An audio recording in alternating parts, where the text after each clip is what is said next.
The girl in the cage wasn't supposed to survive that night. But sometimes, the most desperate acts become the loudest calls for justice.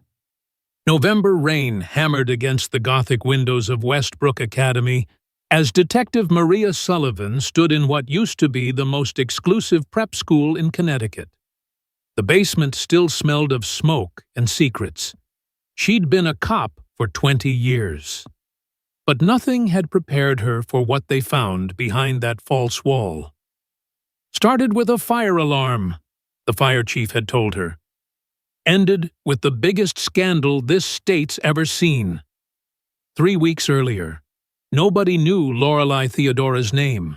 Now, every parent in America was asking the same question: how deep does the darkness go in our children's schools?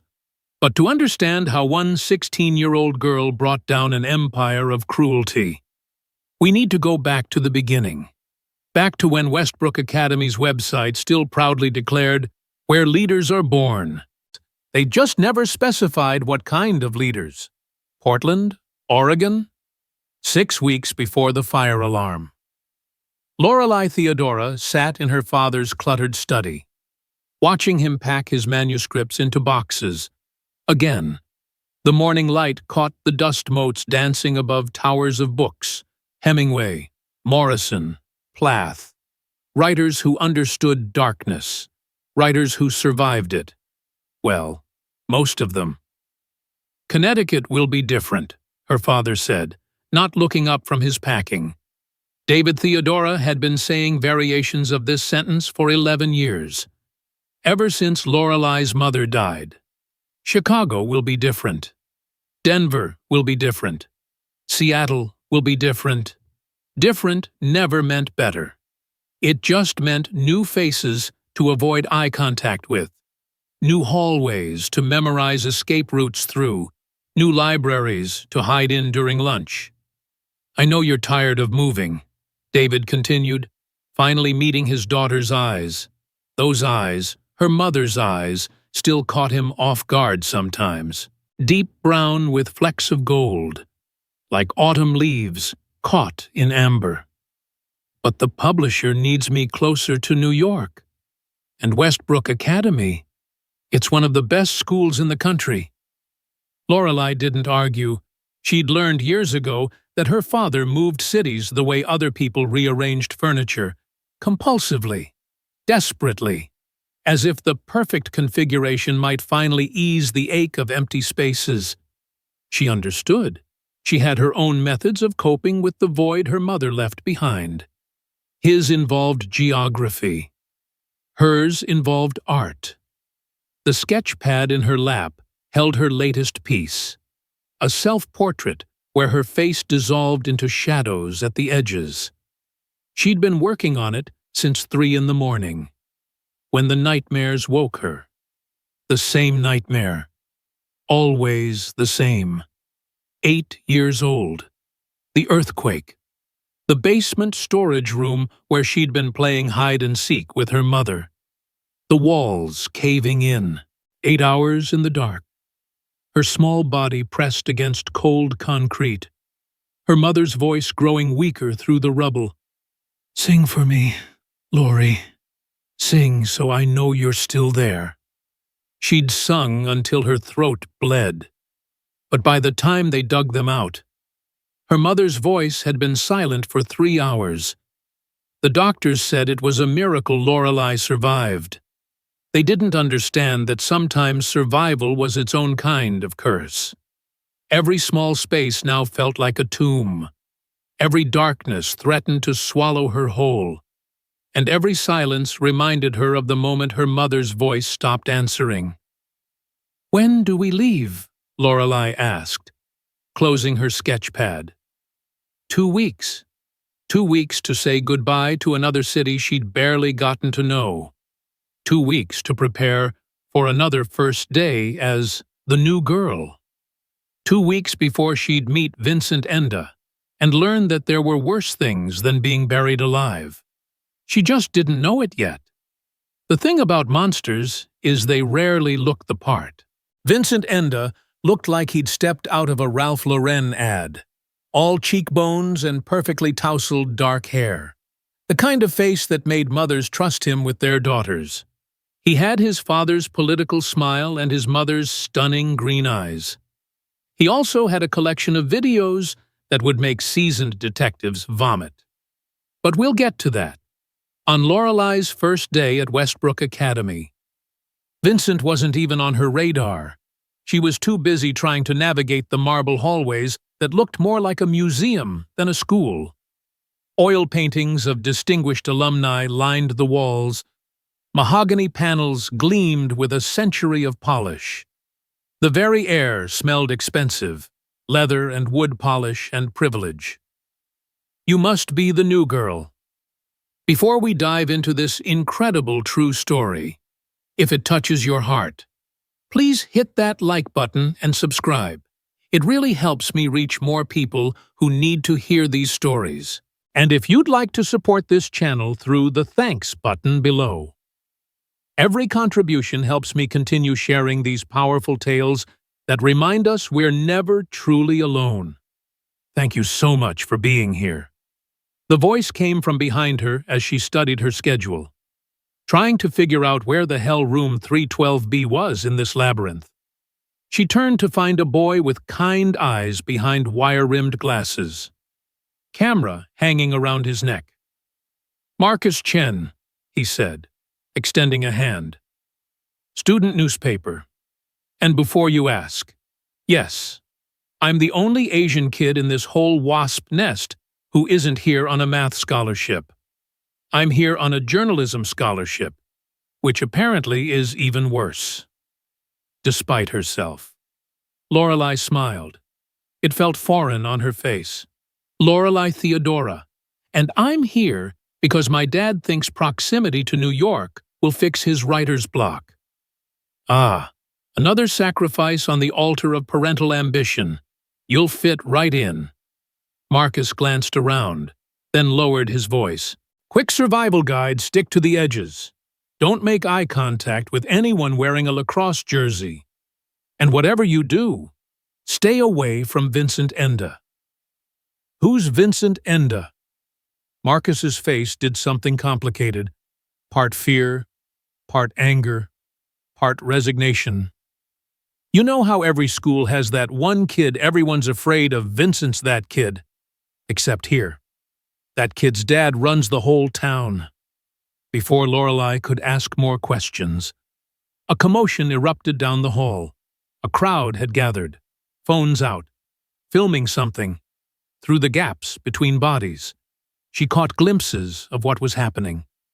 A freshman, couldn't have been more than 14, was on his knees, tears streaming down his face, standing over him, pouring what looked like chocolate milk over his head, was the most beautiful boy Lorelai had ever seen. He moved with the casual grace of someone who'd never faced a consequence in his life. Say it, the beautiful boy commanded, his voice carrying the kind of authority that came from generations of power. Say you're nothing. I'm nothing, the freshman whispered, louder. I'm nothing. The beautiful boy, Vincent, she realized, smiled. It was the kind of smile that would haunt her dreams later. Cold, calculating, pleased. Good boy, Vincent said, patting the kid's milk-soaked head like a dog. Now clean this up. You're making a mess. The crowd dispersed as quickly as it had formed. Within seconds, it was like nothing had happened, except for the freshman, still on his knees, using his own shirt to wipe up the milk. That's Vincent Enda, Marcus said quietly beside her. And that was him being nice. Lorelai watched Vincent walk away, his crew of lacrosse players flanking him like bodyguards. He moved through the hallway like he owned it, which, technically, his family probably did. Why doesn't anyone stop him? She asked. Marcus gave her a look that was part pity, part warning. You really are new here, aren't you? Let me tell you a story. Last year, a teacher tried to report Vincent for breaking a kid's arm. That teacher doesn't work here anymore. In fact, he doesn't work anywhere anymore. His teaching license was revoked after they found child porn on his computer. Marcus made air quotes around found. Funny thing is, he was the most straight-laced, boring family man you'd ever meet, but evidence is evidence, right? That's insane. That's Westbrook. Marcus started walking, gesturing for her to follow. Come on, I'll show you to room 312B. And Lorelei, that thing I said about staying away from Vincent, I meant it. I've been documenting his greatest hits for 3 years. And trust me, you do not want to become part of his collection. But fate has a funny way of ignoring good advice. The art room was supposed to be Lorelei's sanctuary. Every school she'd attended, no matter how brief her stay. The art room had been her refuge. There was something about the smell of paint and turpentine, the controlled chaos of creation. That made her feel closer to her mother. Her mother had been an artist, too. Not professionally, she'd been a pediatric nurse, but in her soul. Their apartment in Chicago had been filled with her paintings. Watercolor landscapes that looked like dreams. Abstract pieces that captured emotions colors shouldn't be able to hold.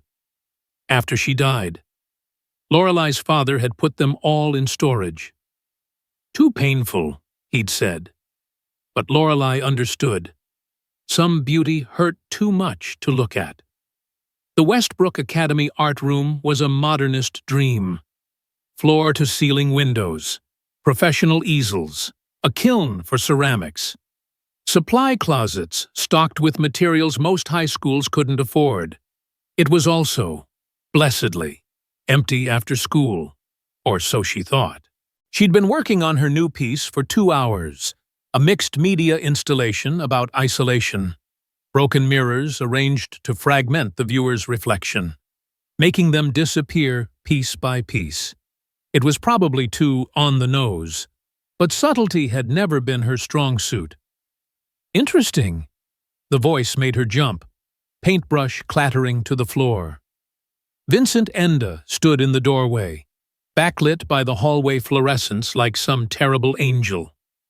Most people just paint flowers or some shit, he continued, moving into the room with that predator's grace. But this is actually interesting. Every instinct screamed at her to run. But running meant going past him, and he was blocking the only exit. Thanks, she managed, voice steady despite the hammering of her heart. Vincent circled her installation slowly, studying it from different angles, up close. She could see why girls fell for him. It wasn't just the face, though that was devastating enough. It was the way he moved, the way he commanded space. The intensity of his focus when he looked at something, or someone. You're the new girl, Lorelei. Not a question. Yes, your father's that writer, the one who can't finish his novel about grief. The casual cruelty of it took her breath away. How did he even know that? But of course, he knew. Information was currency. And the Endas were rich in every possible way. It's not about grief, she said quietly. It's about survival. Vincent's smile was slow, appreciative, like she'd passed some kind of test. Aren't they the same thing? For a moment, they just looked at each other, and in that moment, Lorelei saw something flicker behind those perfect green eyes, something that might have been recognition, or hunger, or both. You should be careful with this, he said finally, gesturing to her installation. Fragile things tend to break around here. The threat was obvious, but there was something else in his voice, something almost like regret. I'll keep that in mind, she said. He moved toward the door, then paused. You're different from the others. That's going to be a problem for you." "Why could I?" He turned back, and for just a second, his mask slipped. She saw what was underneath, a bottomless well of rage and pain and something else. Something twisted beyond recognition.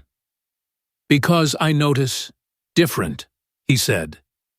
Then he was gone, leaving only the scent of expensive cologne and danger. Lorelei stood there for a long time, staring at the empty doorway. Her hands were shaking, not from fear, exactly, from something more complicated, something that felt dangerously like understanding. She didn't know that Vincent had already decided she was going to be his masterpiece, his greatest work, the one that would finally make him feel something other than the endless, gnawing emptiness that had been eating him alive since he was 7 years old and found his mother unconscious in a pool of her own vomit, still breathing, but gone in every way that mattered. But that's the thing about monsters. They're made, not born. And Vincent Enda had been in the making for a very long time. The first real warning came through Sophia Winters. It was a Thursday afternoon, 3 weeks into the semester. Lorelei had settled into a routine of sorts: arrive early, leave late, speak to no one except Marcus, and spend lunch in the art room. It wasn't much of a life, but it was survivable. She was washing brushes in the art room sink when Sophia appeared. Lorelei recognized her immediately. Vincent's girlfriend.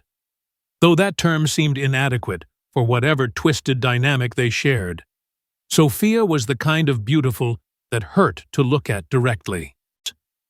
Platinum blonde hair that fell in perfect waves, skin like porcelain, eyes the color of winter sky.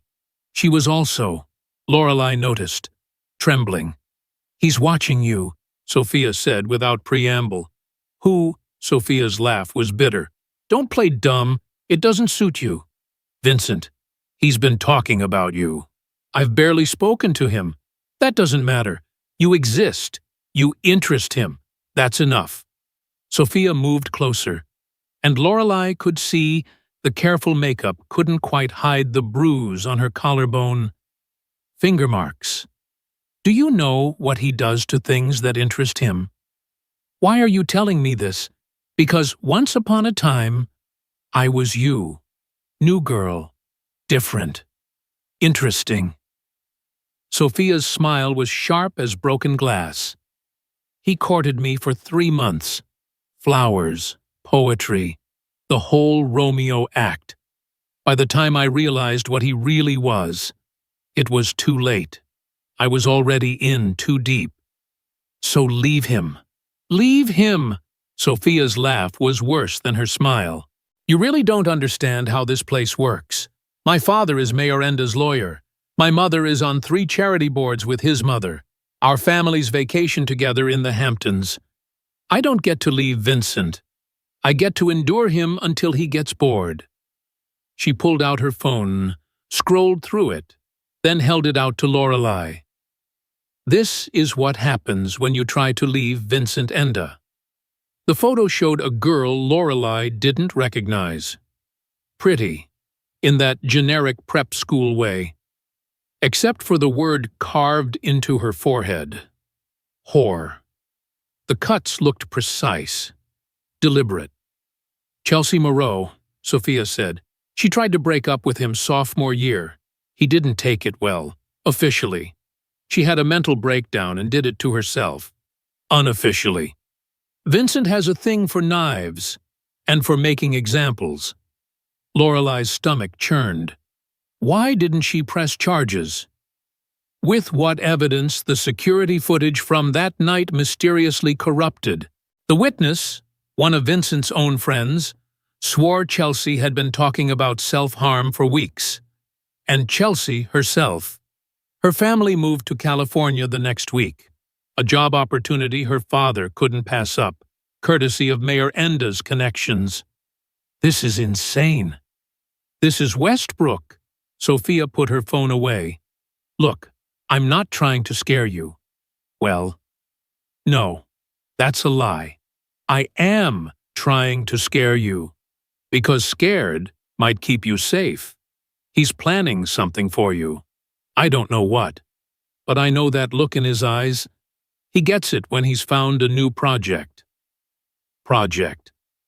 That's what he calls them. His projects. The people he decides to break. He documents everything. You know, videos, photos, audio recordings. He has a whole room dedicated to his art. That's what he calls it. His art. The word made Lorelai's skin crawl. Art was creation. What Sophia was describing was destruction. "Why are you really telling me this?" Lorelai asked. "What's in it for you for the first time?" Something real flickered across Sophia's perfect face. "Maybe I'm tired of being the only girl in this school who knows what he really is. Maybe I'm hoping if he fixates on you, he'll finally let me go. Or maybe," she paused, seeming to struggle with the words, "maybe I just don't want to watch him destroy something beautiful again." She left before Lorelai could respond, designer heels clicking against the art room floor. But her warning hung in the air like smoke from a fire that hadn't started yet. That night, Lorelai couldn't sleep. She kept thinking about Chelsea Moreau's face, about the precision of those cuts, about a room full of documented destruction, about beautiful boys who collected broken things. She thought about telling her father. But what would she say? A boy at school might be planning to hurt her based on his girlfriend's cryptic warning. David Theodora lived in a world of words and metaphors. He wouldn't understand the very real danger that walked the halls of Westbrook Academy in designer shoes.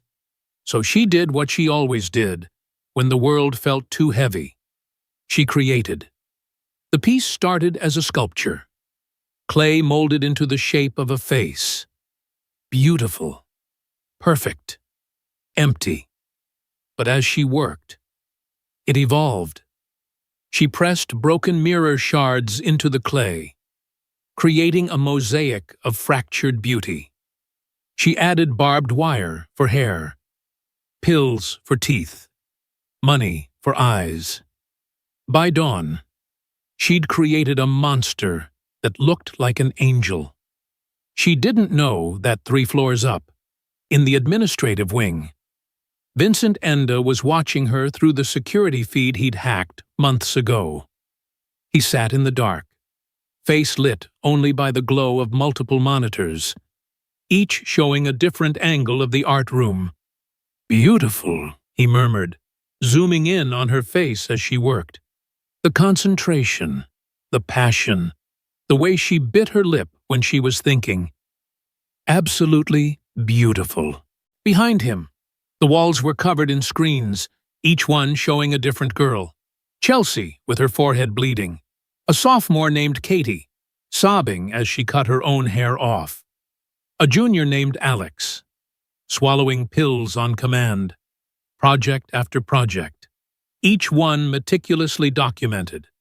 But they'd all been practice, preparation for something greater. And as he watched Lorelai work through the night, transforming pain into art, Vincent knew he'd finally found his magnum opus. He pulled out his phone and opened a group chat labeled The Collection. "Vincent, new project starting soon. This one's special. Derek. Finally. Been boring lately. Connor. What's the plan?" "Vincent, patience. Art takes time." He put the phone down and continued watching. By the time Lorelai finally left the art room at 6 a.m., exhausted and covered in clay, Vincent had filled an entire notebook with plans. The game was about to begin, and Lorelai Theodora didn't even know she was playing. The 7th day started with a dead rat. Lorelai found it in her locker Monday morning, nestled between her calculus textbook and her sketch pad like some grotesque still life. The smell hit her first, sweet rot and decay. Then she saw the note, typed on expensive cardstock, "You're next." She should have been terrified, should have run to the principal, called her father, done something. Instead, she felt oddly calm, almost relieved, after 6 days of escalating torment. At least now she knew where she stood. It had started small, the way Vincent's campaigns always did. Instagram posts with her face photoshopped onto pornographic images. Subtle at first, you had to look closely to notice. Then increasingly explicit, increasingly vile. The account was anonymous, of course. IP address traced to some internet cafe in Romania. But everyone knew who was behind it. Then came her car. She'd walked out of school Tuesday to find "snitch" carved into the driver's side door. Not spray-painted, carved, with something sharp and deliberate. The security cameras covering the parking lot had mysteriously malfunctioned between 2:17 and 2:45 p.m. Just long enough for someone to destroy $3,000 worth of automotive paint. Wednesday brought the Whisper campaign. Everywhere she went. Conversation stopped. Eyes followed. Someone had started a rumor that she'd been expelled from her last school for offering sexual favors to teachers. The rumor came complete with a fabricated disciplinary report that looked so real. Even Marcus had asked her if it was true. Thursday was the fire. Not a big one, just her art project. 6 months of work, reduced to ash and melted metal in the kiln. Someone had turned it up to maximum heat overnight. The sculpture she'd been creating, a phoenix rising from broken glass, was now just a puddle of artistic ambition. Friday, her father received a call at his publisher's office. The voice was digitized, untraceable. "Your daughter likes to watch. Maybe we should give her something to see." They'd hung up before David could respond. But the message was clear. "We know where you work. We can reach you anywhere." Saturday had been quiet. Too quiet. The kind of quiet that comes before thunder. And now, Monday. A dead rat and a promise. Marcus found her standing there, staring at the rodent corpse like it might reveal the secrets of the universe. "Jesus," he breathed. "Lorelei, you need to report this. This is evidence. This is Vincent," she finished. "And we both know reporting it won't do anything except make it worse." "So what? You're just going to let him terrorize you?" She closed the locker, rat and all. "No, I'm going to wait." "For what?" "For him to make a mistake." She turned to Marcus, and something in her expression made him step back. Everyone makes mistakes eventually, even gods.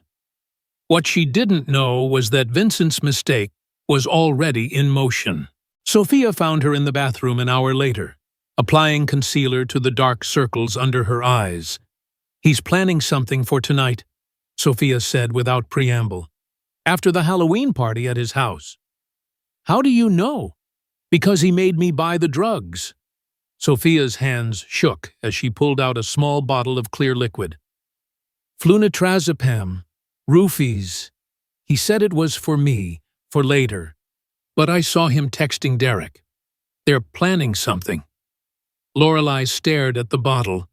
Such a small thing to hold such enormous implications. "Why are you showing me this?" "Because I'm done." Sophia's voice cracked. "I've been his accomplice for 2 years. Watched him destroy people and said nothing. Did nothing. But you don't deserve this. Nobody deserves this." "Then help me stop him." "I can't. You don't understand. He has videos of me. Things I did. Things he made me do. If I turn on him, He'll release them, Lorelei finished. He's got everyone trapped in their own custom cage. Sophia laughed bitterly. Cage? That's funny. That's actually really funny. What do you mean? But Sophia was already leaving, pressing the bottle into Lorelei's hand as she passed. Don't go to the party tonight, please. Just don't.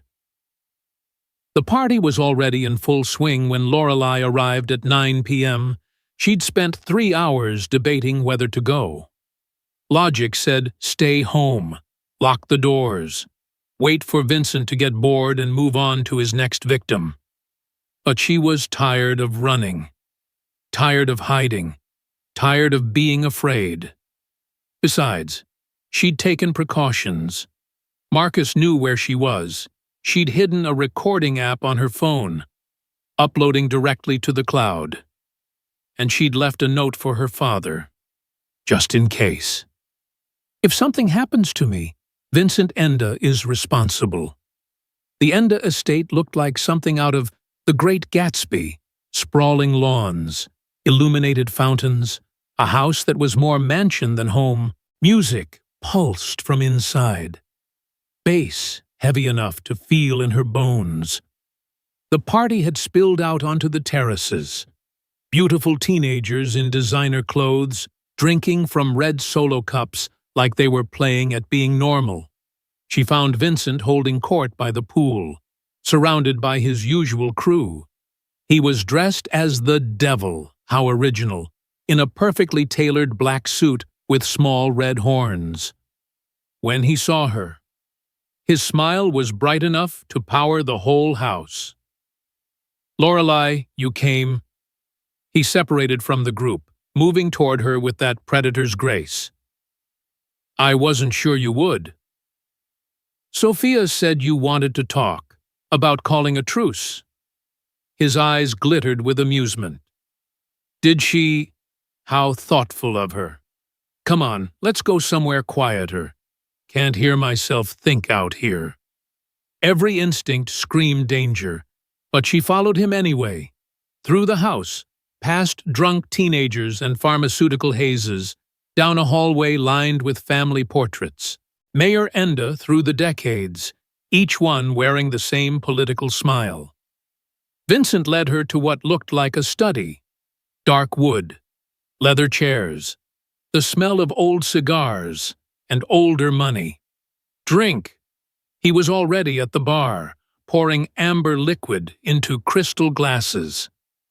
I'm good. Come on. One drink. To new beginnings. He held out a glass, and she saw the moment for what it was. The point of no return. She took the glass, pretended to sip. The liquid barely touched her lips before she set it down. But Vincent's smile widened like he'd already won. They talked for maybe 10 minutes. About art. About her father's writing.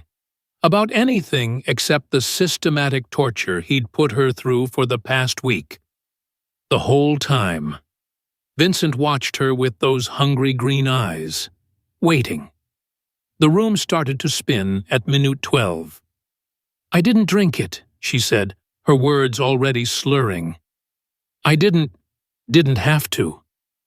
Vincent's voice came from very far away. Absorbed through the skin, I soaked the glass in it, enough to make you compliant. Not enough to kill you. I'm not a monster. Lorelei. Her legs gave out. Vincent caught her before she hit the floor. Almost gentle. You're going to love what comes next, he whispered. It's going to be beautiful. The last thing she saw before the darkness took her was his face. Angelic and terrible. Leaning close enough that she could smell his cologne. Expensive. Suffocating. Art requires sacrifice, he said, and you're going to be my masterpiece. Then nothing. She woke to absolute darkness and the taste of copper in her mouth. For a moment, she thought she was 8 years old again, trapped in the basement with her mother. But the smell was wrong. Not dust and earthquake debris, leather and metal and industrial cleaner. She tried to move and realized she was in some kind of cage, 3 feet by 3 feet, maybe 4 feet tall. Not enough room to stand, barely enough to sit. The bars were cold against her skin. Panic clawed at her throat. She was underground again, trapped again. The darkness pressed against her like a living thing, like it had weight and mass and malevolent intent. "No," she whispered. Then louder, "No!" Her voice echoed strangely, and she realized she must be in a large space. The cage was inside something bigger. A room. A basement. She forced herself to breathe. In through the nose. Out through the mouth. The way her therapist had taught her. The way she'd learned to survive 1,000 small darknesses since her mother died. Think. She had to think. Her phone was gone. Of course. Her hands explored the cage systematically, searching for weakness. The bars were solid, welded tight. The lock was industrial grade. No way out through force. That's when she heard it. Footsteps above. Music. Laughter. The party was still going on. She was somewhere under the Enda house, and above her. People were dancing and drinking and having a wonderful time while she sat in a cage like an animal. She screamed then, screamed until her throat was raw, screamed until she tasted blood. But the music was too loud, the basement too deep. No one heard. No one came. Time became elastic in the dark. Minutes or hours passed. The panic came in waves, crushing, receding, crushing again. Her claustrophobia was a living thing, a creature that lived in her chest and fed on her fear. She was going to die here, die like her mother had, calling out with no one to answer. That's when her hand brushed against something that wasn't bar or floor, something mechanical, old. She explored it by touch, fingers reading its shape like braille, a lever, a bell housing, pull mechanism, a fire alarm. Her laugh was half sob. Of course Vincent would lock her in a room with a fire alarm. The irony was too perfect. Pull it and be saved, but also be arrested for false alarm. Don't pull it and die in a cage. Except false alarm was a misdemeanor at worst. And she was locked in a cage, in a basement, during a party with underage drinking and probable drug use. Any investigation would uncover what Vincent had done. Her hand closed around the lever. Above her. Vincent was probably watching. This was part of his game, his art. Give the victim a choice that wasn't really a choice.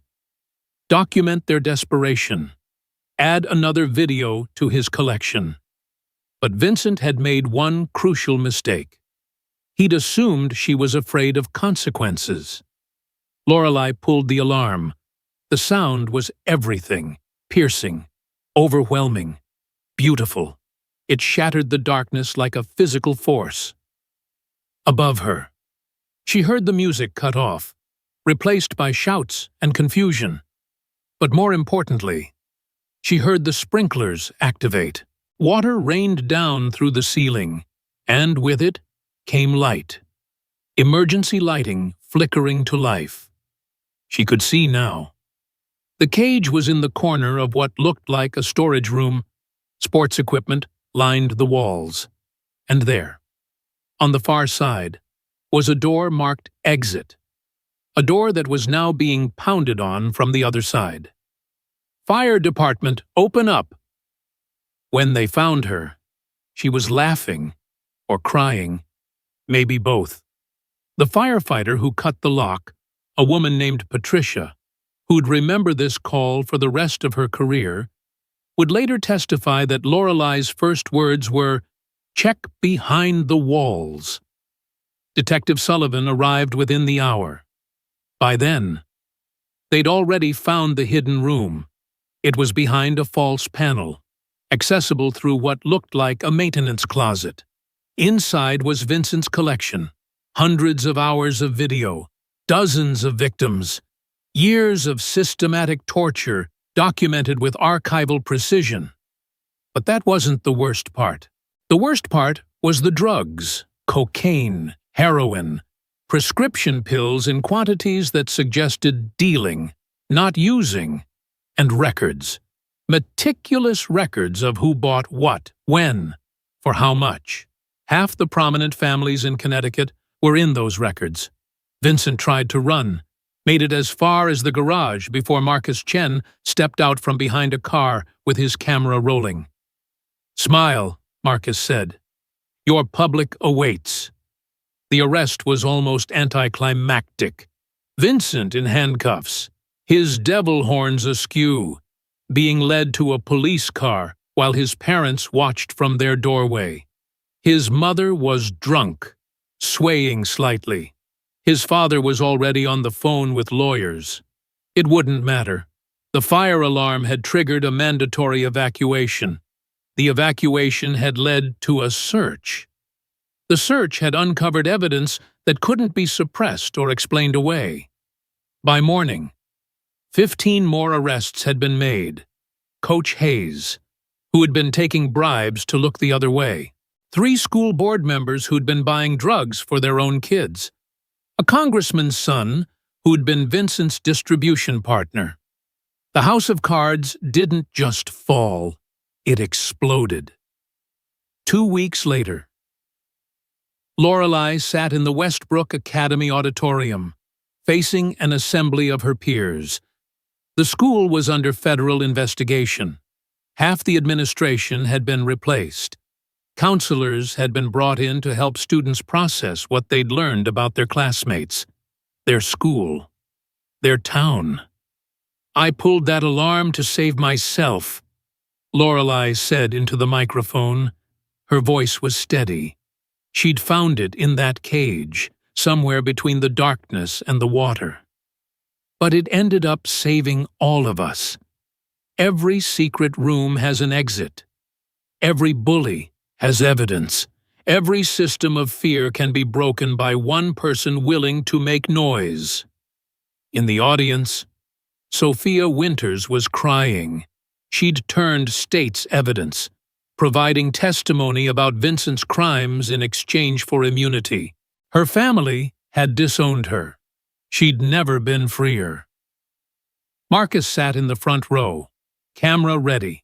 His 3 years of documentation had become key evidence. He'd already been accepted early admission to Columbia's journalism program, and Vincent was awaiting trial in juvenile detention. The videos he'd so carefully collected had become the evidence that would likely send him to adult prison the day he turned 18. His father had resigned in disgrace. His mother was in rehab. The empire of cruelty had fallen. All because a girl with claustrophobia had been brave enough to pull an alarm. "Someone asked me if I regret it," Lorelei continued. "If I wish I'd just stayed quiet, avoided Vincent, survived until graduation like everyone else did." She paused, looking out at the sea of faces, some guilty, some grateful, all changed. "I don't regret it, because silence is just another kind of cage. And if my mother taught me anything before she died, it's this: when you can't breathe, make noise when you're buried, sing when you're locked in the dark, pull every alarm you can find until someone comes to let you out."